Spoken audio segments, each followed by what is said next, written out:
Assalamu alaikum wa rahmatullahi wa barakatuh. This is the Grand Masjid of Cordoba, the Mesquita, as they called it. And it's one of the great masterpieces of Al-Andalus, and also this great city of knowledge and learning, Qurtuba, that it used to be 1,000 years ago. And I'm by the one of the side doors right now. Just look at the amazing beauty, and you see one of the doors here, and if I zoom in, you see Arabic traces of Arabic calligraphy that's still here.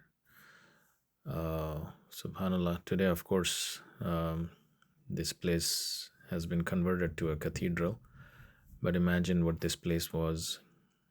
Imagine what this place was like 1,000 years ago, when Qurtuba used to be one of the greatest city of learning, culture, Islamic scholarship in the entire world. And this city had one of the biggest libraries of that time. And these very streets, subhanallah, were walked by some of the great scholars of Islam. Ibn Hazm, Imam Ibn Hazm al-Andalusi, right? He was born here. Ibn Rushd, Averroes, he lived and worked here. Imam al-Qurtubi, the great mufassir of Tafsir al-Qurtubi, is from this great city of Qurtuba.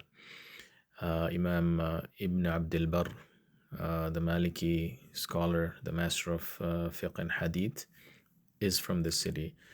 And Al-Andalus itself had many other great fuqaha, scientists, linguists that all contributed to the golden era of Al-Andalus, where the three communities, Muslims, Christians, and the Jews, lived at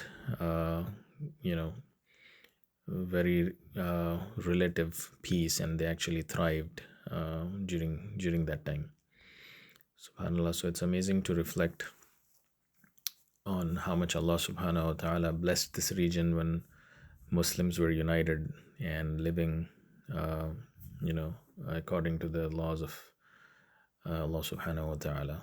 And so yeah, may Allah subhanahu wa ta'ala make us from among the dhakirin, the ones who remember him often, and may he unite the hearts of Muslims everywhere.